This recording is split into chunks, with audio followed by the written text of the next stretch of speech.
Welcome to the Raj Kotecha Show, #1 podcast in Dubai. If you're into business and marketing, this episode is incredibly accessible and educational because it features my good friend Shaan Coelho, founder of 3 Rabbits, an incredibly awesome boutique consultancy which focuses on helping agencies grow. In his background, he was part of the growth of one of the most important agencies out there in the agency world, which is VaynerMedia.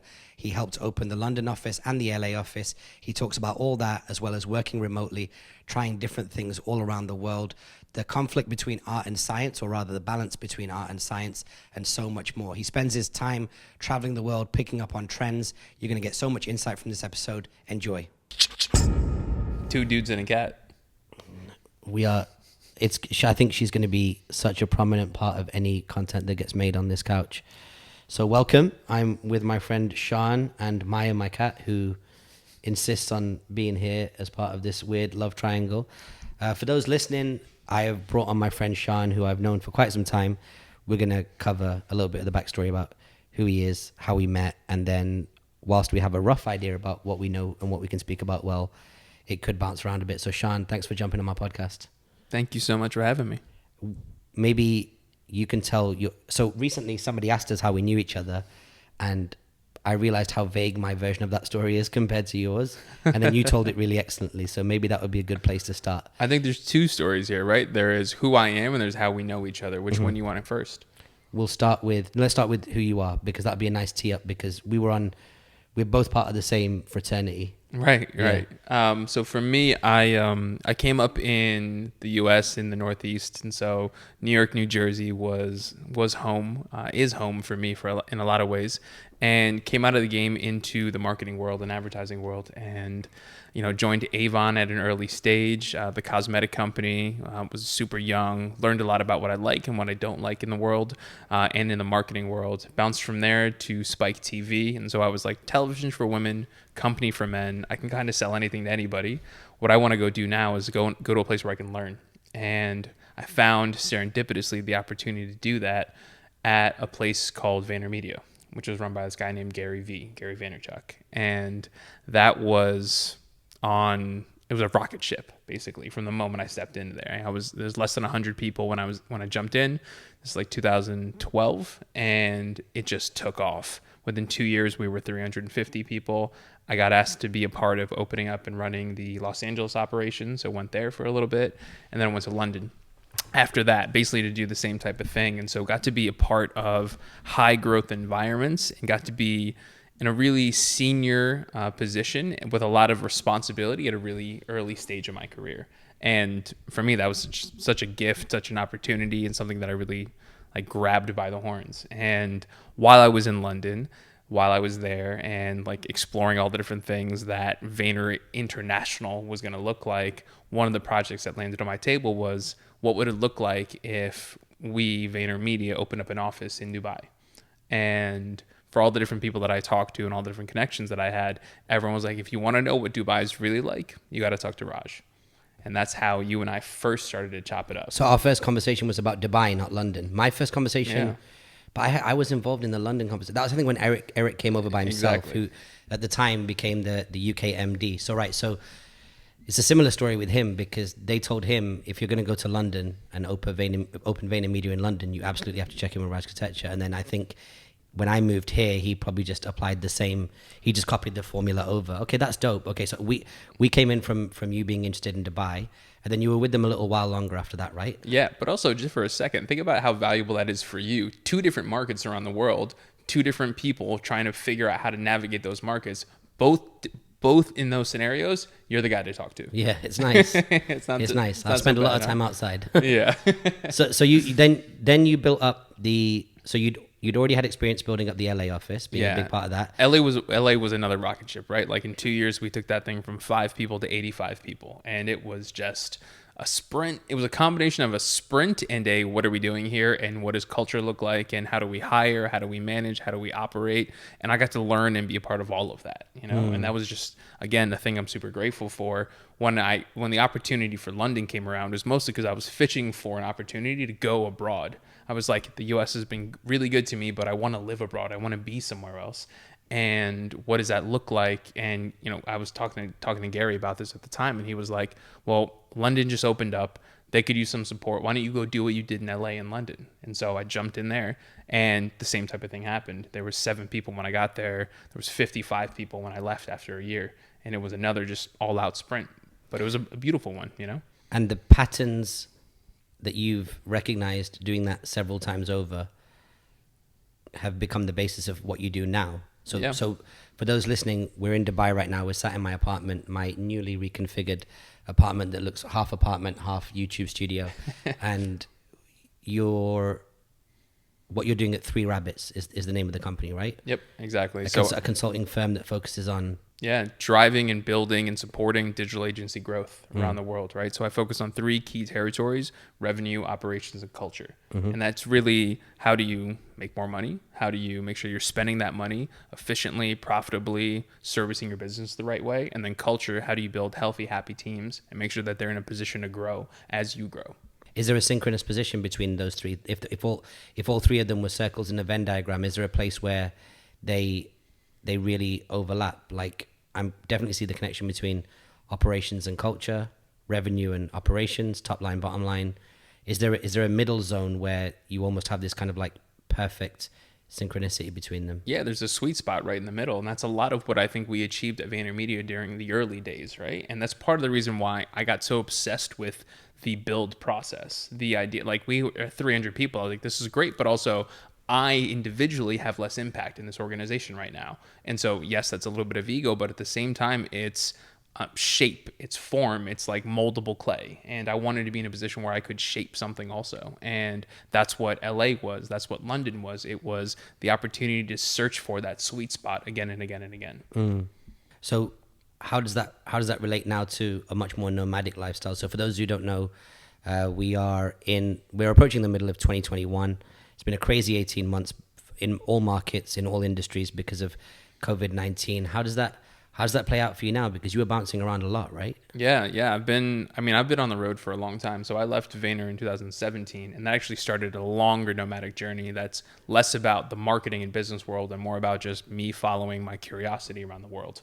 But for now, just to fast forward to where we are, it's finding founders and operations in different markets around the world that are looking to do the same type of thing. And I mean, as you'd expect, with Gary being the personality and the icon that he is, essentially, a lot of people are trying to emulate what he did. And I've been fortunate to be on the inside of that, understand what that roadmap looks like, and have found ways to help navigate that journey for a lot of founders in different parts of the world. So right now, for me, from a business perspective, I work across Dubai, London, New York, Vancouver, BC, Australia occasionally, LA occasionally, and I take on different projects, but for the most part, I help founders of different agencies on that roadmap towards growth. But every industry, whether it be art, science, automotive, hospitality, they all have a series of first principles that, if applied in other industries, seem to work really, really well. If we look at hospitality, if we talk about good service, manners, getting ahead of what the customer wants. Yeah. Are there any first principles in building an agency and a service that you think other industries could learn from?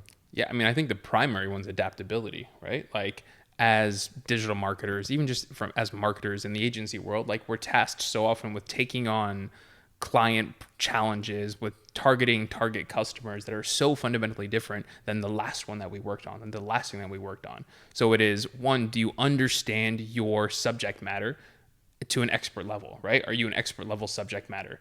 And then on top of that, can you be adaptable to be able to take what you know and what you understand about your individual subject matter and apply it to multiple industries, multiple different customers, multiple different business challenges? For me, that's actually the thing that drew me to advertising and marketing in the first place. It was not so much I want to sell a bunch of different things, like, yeah, that was interesting, but it was, I want to learn how these businesses work. There's so many ways that people have found ways to make money in this world through all these different innovative products or services. And sometimes they're not sexy. Sometimes they're not sexy, but they are profitable. And I'm like, you found a way to spin $1 or $2 out of that? That's really cool. I want to learn more about that. And so I think adaptability is one of those attributes that pays dividends in a massive way in the marketing, advertising, agency world. So that's a kind of a setup of the background of how we know each other, at what point in your journey we met. One thing that I think is quite interesting right now as we talk about the agency thing, you might not know this actually, but one of the reasons that I was sat here the other day thinking about starting this podcast, and I was sat exactly in this exact spot, and I realized that it's actually 15 years since I registered the business with the government in the UK. Right. So back then it was called Love Soul Limited because we just needed somewhere to put our first check, which at the time was from Live Nation for Russell Peters. Yep. But a couple of years later, I changed it into Creative Content Agency. So essentially, I've been in the content game for 15 years legally. And one thing I noticed, one big fork in the road that I noticed is that in the first 5 to 6 years, you could be small and full service because the 4-stage process that we use, plan, produce, publish, promote, it could all be done by one person or a couple of people.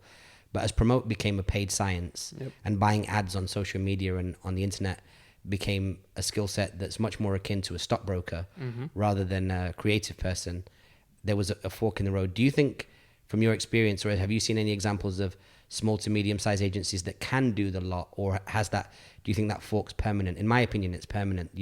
As an agency, you're either going to skew more science or you're going to skew more creative, unless you go to a crazy price point like a blue chip price point. What are your thoughts on that? It's funny. I've been teaching this course for a long time, and it's like, a thing I've been doing. I started when I was in Vayner, and then I started doing it in different places and applying it to different scenarios. But I call it the art and science of client service, and it's the combination of the two, right? The science is, can you get the job done, right? Like, I signed up for X, you need to deliver Y, and therefore, great. That's it. Scope achieved.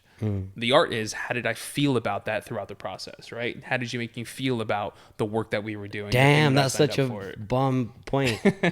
Yeah. And like, I feel like that's a thing. That's such a good point. Especially in client services, the thing, right? Like, it's, how did I feel about what we just signed up to do? And how do I feel about you along the way, along the process, right? It's like, can you continue to deliver value in multiple ways outside of just the checkbox, the tick box, right? Like, because that's going above and beyond. And sometimes it doesn't even take that much more than, from a client services perspective, like getting to know you, really understanding your agenda. What are you trying to achieve? Not what's your business trying to achieve, but you as a marketing manager, as a brand manager, as a CEO, as a CMO, what do you want to be when you grow up, hypothetically speaking, right? Like, what's next for you? Great. How do I, as a vendor, service provider, more importantly, as a partner, position myself to be super aligned with your personal agenda and your company agenda?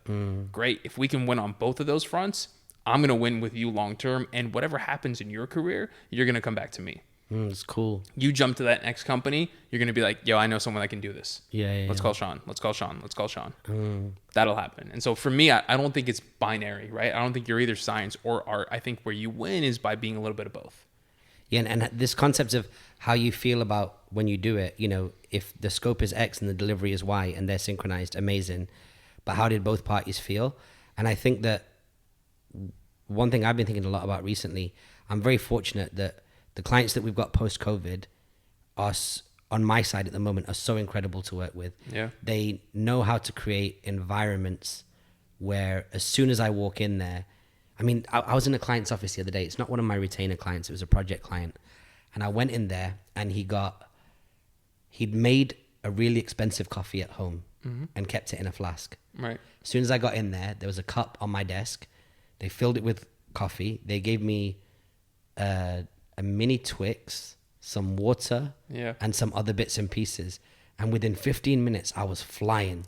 I was in the zone. The caffeine went to the head. Yep. The little bit of I don't know. I don't have much of a sweet tooth, but I do appreciate something sweet with a jet black coffee because I don't put sugar or anything in there. Yeah. And I was just like, and I tell them all the time, I'm like, I love consulting for you because as soon as I come in here, I literally feel like it's full service, but for the contractor. Like, I don't have to do anything here other than just get in the zone.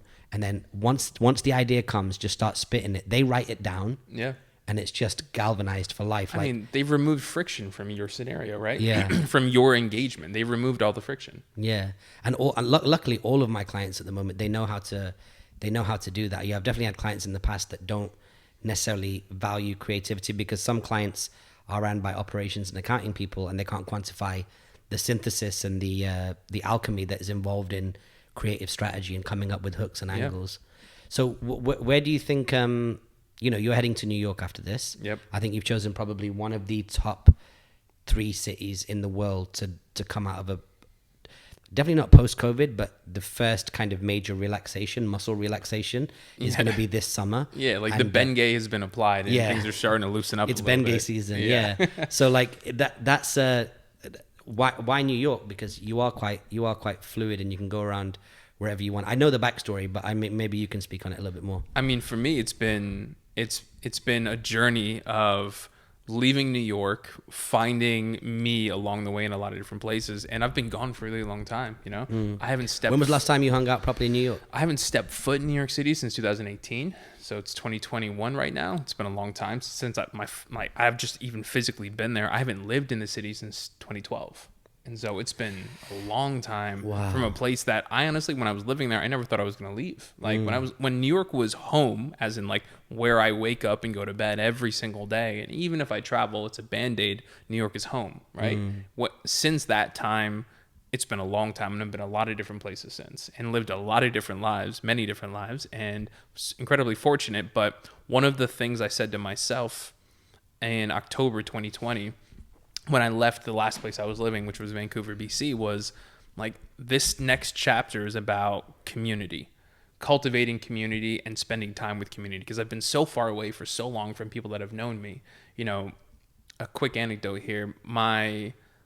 2 years ago, so in 2019, I was living in Bali, and my birthday happened, and I was sitting at a table and I was looking around and I was surrounded by these people that like I really loved, but I looked around the table and I was like, no one here has known me longer than the time I've been on this island.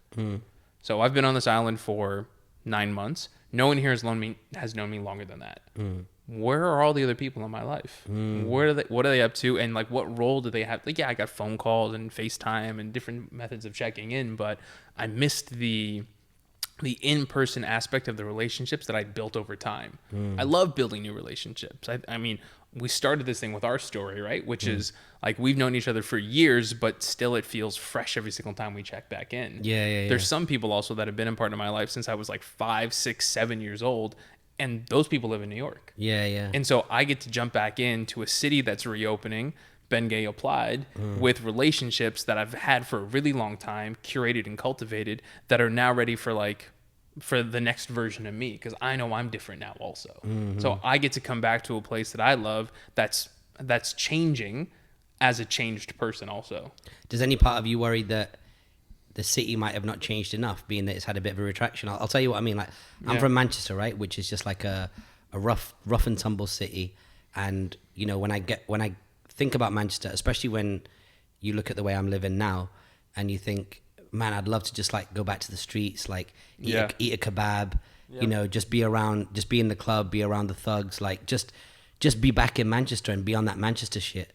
And then I go back to Manchester, and 2-3 days later, I'm like scratching against the walls, at least trying to get to London. And to your point about never wanting to leave New York and London are like flat earth cities, in the sense that you feel like if you go to the edge of London and walk further, you'll fall off the planet. Right. Because there's at least nothing in on the other side of this. Yeah, and the UK is made up of 4 countries, which is, England, Ireland, Scotland, Wales. But really the fifth state is London. London is its own ecosystem, right? Yep.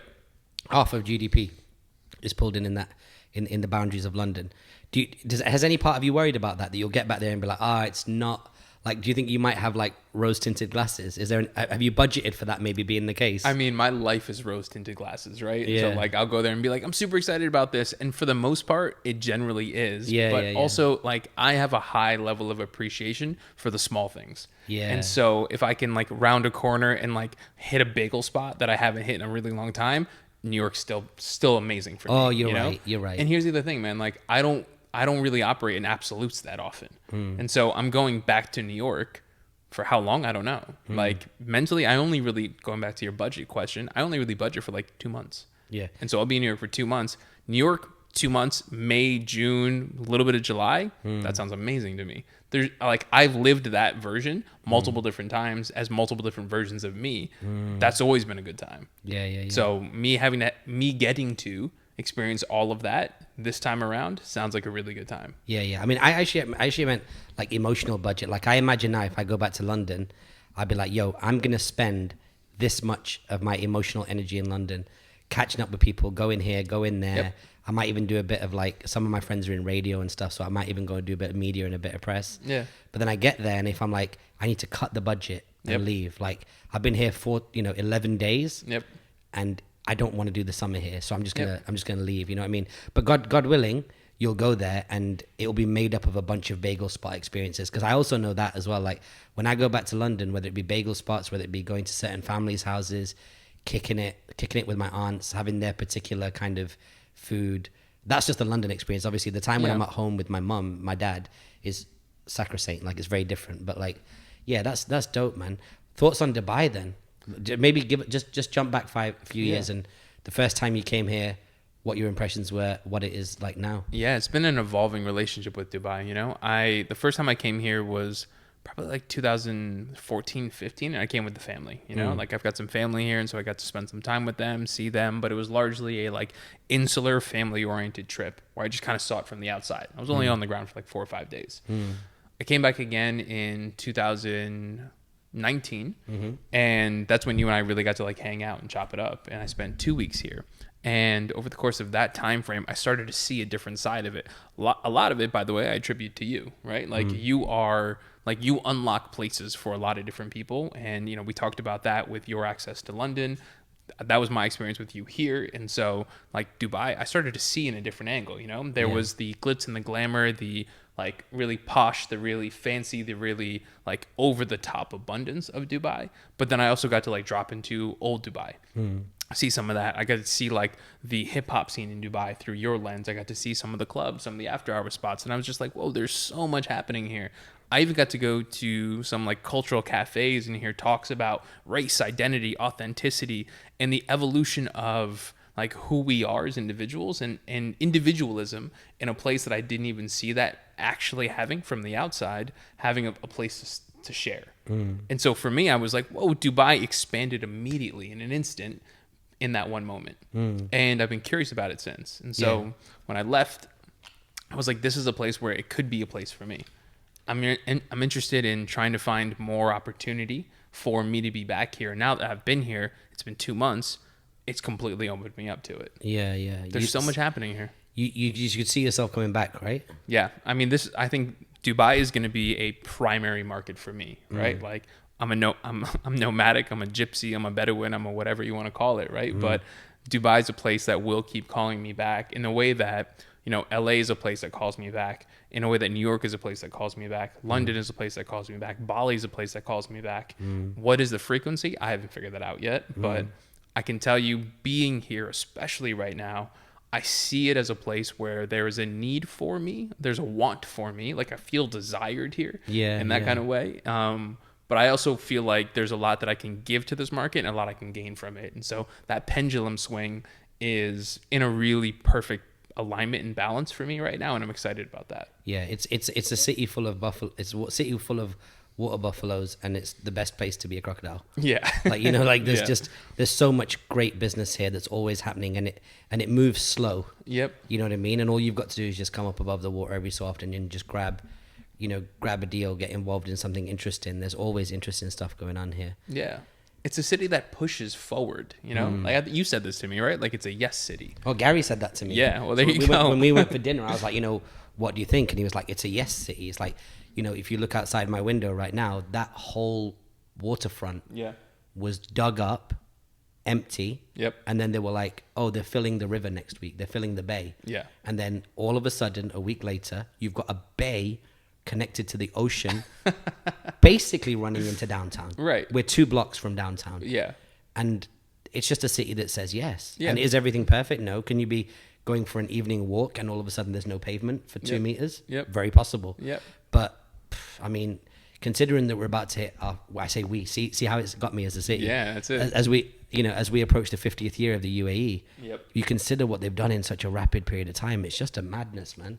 What are the kind of transferable skills that you think you'll keep with you for life, and that other people can keep with you? Because one thing that really has been compressed, unfortunately, especially for young people who have the biggest opportunity to travel, is the opportunity to kind of get around the world and experience things. Yep. What have been your biggest takeaways, or what would you, if someone maybe has not caught the inspiration to go around the world because at a critical time when they might have traveled, they've been locked down, How would you kind of re-inspire that in traveling in someone?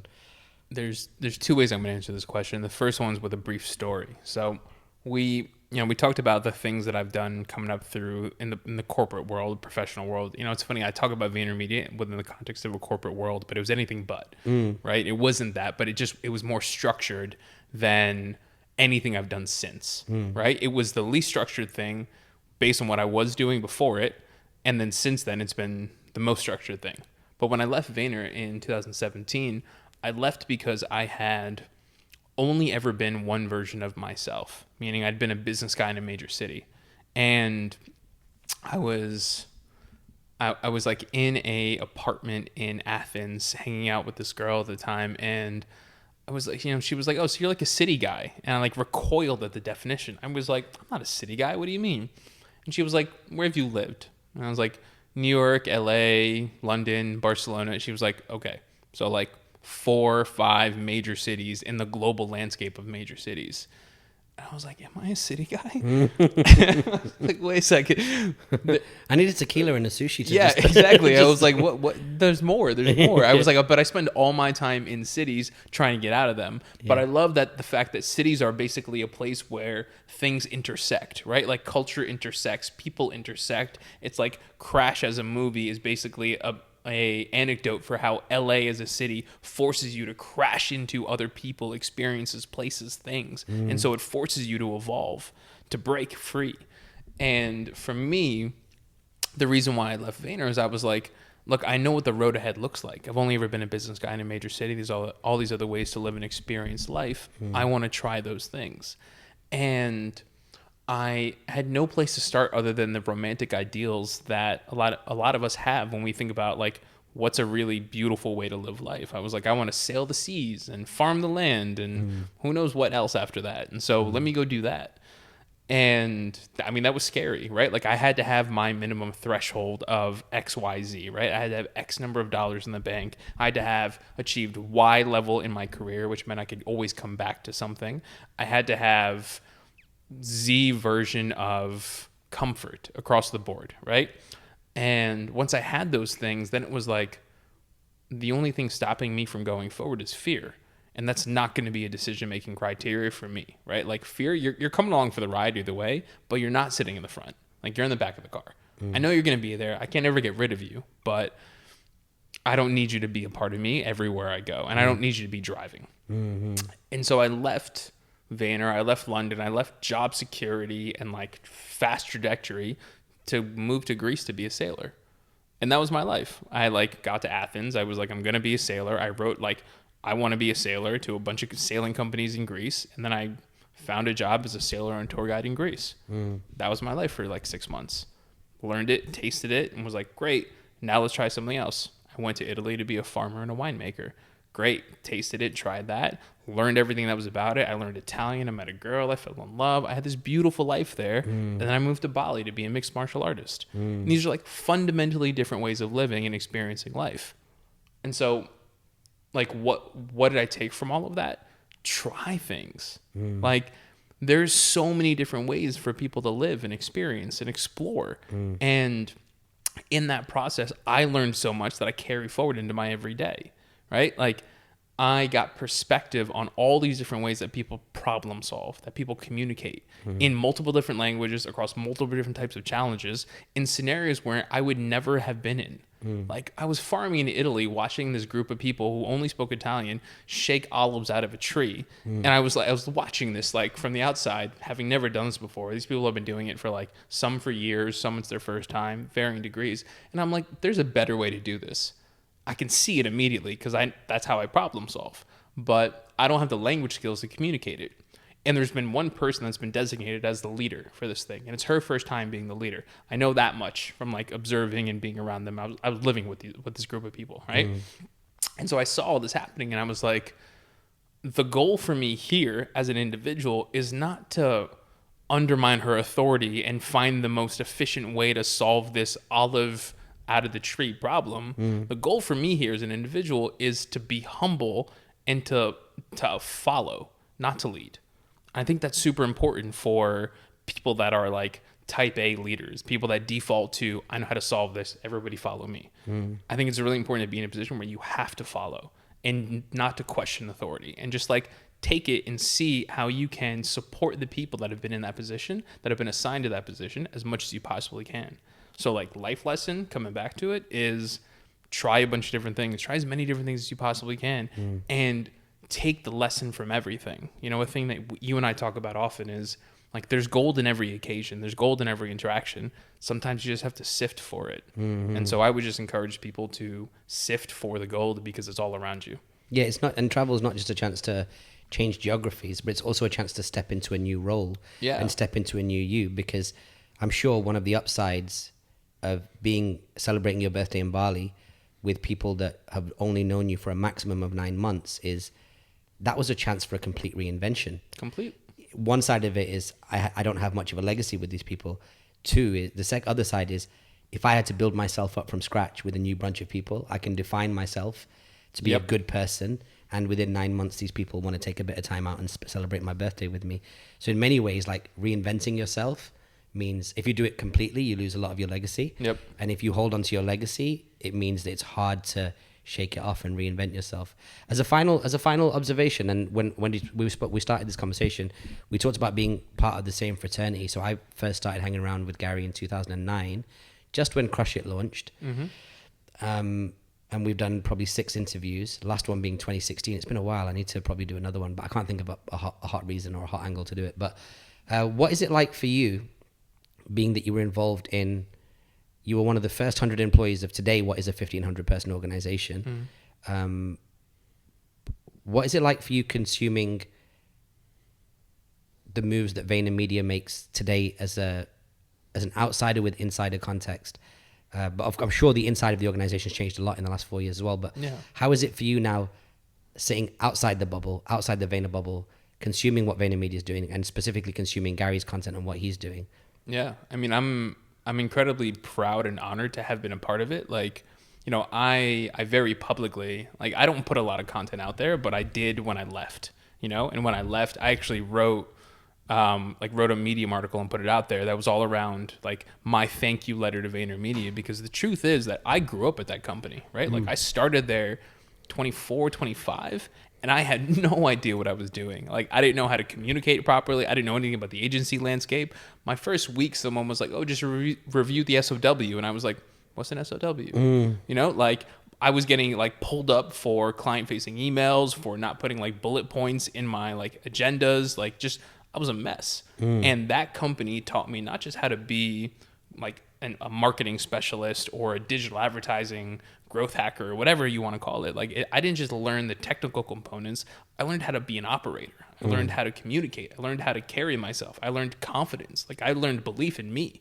And that was a byproduct of a lot of what that place gave me. And so now when I think about the moves that they make and I see what they're doing, one, like, I love it. Like, I love where the company's gone. I love the trajectory. I was pushing for the company to be international from a really early stage. It is. Like, literally today, they announced opening up in LATAM, right? So, like, they're opening up in Mexico City. Like, that happened. Oh, they chose Mexico City, did they? Yeah. So, okay. like, they're opening up a Mexico City office. Australia, I think, was officially announced a couple months ago. Singapore, I met Avery with Jeff Nicholson over there a couple, like, you know, maybe 2 years ago at this point. And actually, the thing I really appreciate about it is that it's not just VaynerMedia, the agency. It's VaynerX, like the quote-unquote empire, right? And the way in which, like, Gary as a entrepreneur continues to be entrepreneurial within his organization, I think is amazing, right? Like, the umbrella encompasses so many different things. The people and the personalities that are part of it still feel like those people and personalities that I remember, and it seems like they're attracting more of that. So the rate of innovation within an organization of that size is one of the things that I feel really fortunate to have been a part of, to give me a baseline for myself, and then for me to be able to innovate in my own way on that side, and then for the organization to continue innovating on its own where it is now. Yeah, I think what's impressive about the sheer amount of lessons that you can derive if you choose to follow the way that Gary does things is that he is a prophet, in the sense that if we look at a prophet as somebody who is like, here's how I see the world. I would suggest that you behave in the following ways. It will be good for you. But whether you do or you don't, doesn't affect me. And if you look at some of the great prophets, they basically go through from, land to land, or in his case, platform to platform, industry to industry, and be like, here's how you be a good dude. Here's how you build a business. Here's how you build community. Here's how you offer value. It's kind of, I think it's really scary that he talks about like religion and church, and how really there is almost like a religion behind him. It's really dope. And what I also like is the other options now that people have got. Like, he was talking about stuff in the late 2000s, or pre 2010, which essentially was the building blocks for almost like the Gary V operating system. Yep. That if you're a shell of a man, maybe you've not had that big brother, that big cousin, that dad, that uncle, that granddad, that whatever, that you can basically just go to Gary VOS, install it, and be like, okay, I'm going to believe in myself. I'm not going to care about what other people think. Yep. I'm going to try stuff, and if I fail, it's okay. I'm going to try and always offer more value than I receive. I'm going to put out content. I'm going to play the long game and do patience. There's all different psalms and chapters in the Bible of Gary V, like the operating system, that actually could fill up a gap or multiple gaps for somebody who's just maybe not been as fortunate as we have. Like, I know both of our backgrounds, we're very fortunate. We have complete family units that are incredibly supportive, and then multiply that by 4 or 5 because we've got like pseudo mums and pseudo dads that ride for us as well, right? So I think that's one really great thing about that. Well, that's awesome, dude. Like, thanks for coming on the podcast. I don't know how long we've gone, and we will definitely do this again, probably next time you come to Dubai. And yeah, man, just big up yourself. It was a dope conversation. It was exactly the same as conversations we have when we're out and about or when we're swimming, minus anything that is like over PG-13. So that's good, and I'm really happy to put it out there. All right, respect, man. Absolute.